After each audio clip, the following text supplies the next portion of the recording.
Và hello, đây là ngọc này bà ngày này giờ mà gì tích đã to từ nâng ca đặt blue verify cái đôi chuyện đặt thích kêu là lừa account là bao nhiêu là bây cà phê cái này hay miên bóng phổ nhân chỉ trở này bàn chat mà admin là mày admin chui đặt ao gì chẳng á nèนั่นแหละเลยแอดมินมีดำนังไว้ช่องใช้จูนtừ បងប្អូនទាំងអស់គ្នាបាទសម្រាប់ការដាក់ blue tick គឺ admin យកថ្លៃសេវាធូរទេបាទអញ្ចឹង admin រើសតែ20អ្នកដំបូងទេបាទក្នុងមួយ account admin យកថ្លៃសេវាតែ$5ទេអញ្ចឹងមានន័យថាអ្នកទាំងអស់គ្នាចំណាយត្រឹមតែ7កន្លះជាមួយនឹងថ្លៃដាក់ហើយថ្លៃដាក់យើងចំណាយអស់តែ$2.44ក្នុងមួយខែទេអញ្ចឹងមានន័យថាបងប្អូនចំណាយជាមួយ admin $5តែម្ដងទេ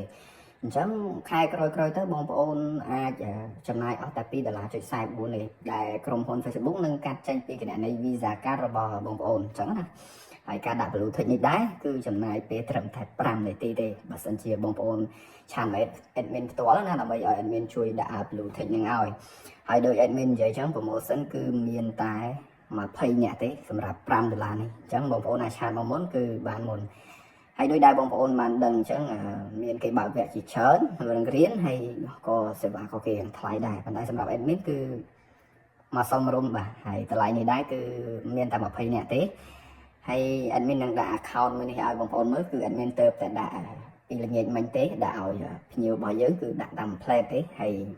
បាទដូច admin និយាយអញ្ចឹងថ្លៃសេវាគឺ admin យកតែ$5ទេអញ្ចឹង$5នេះគឺសម្រាប់តែ20អ្នកដំបូងទេអញ្ចឹងបងប្អូនឆាតមក admin មុនគឺបានមុន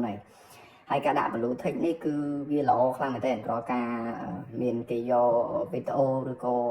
គេចង់ hack ចង់អីក្នុងគណនីបងប្អូនគឺមិនងាយទេដោយសារតែយើងដាក់ blue tick បាទអញ្ចឹងការដាក់ blue tick គឺយើងត្រូវមានជាមួយនឹងអត្តសញ្ញាណប័ណ្ណជាមួយនឹង Visa Card ដល់បងប្អូនអត់មាន Visa Card បងប្អូនអាចឆាតមកខ្ញុំផ្ទាល់បានដើម្បីធ្វើការដាក់ blue tick ក៏បានដែរអូខេអញ្ចឹងវីដេអូនេះគឺមានតែប៉ុណ្ណឹងសង្ឃឹមថាបងប្អូនបានជួយចុច subscribe ឲ្យ admin ម្នាក់មួយផងបាទ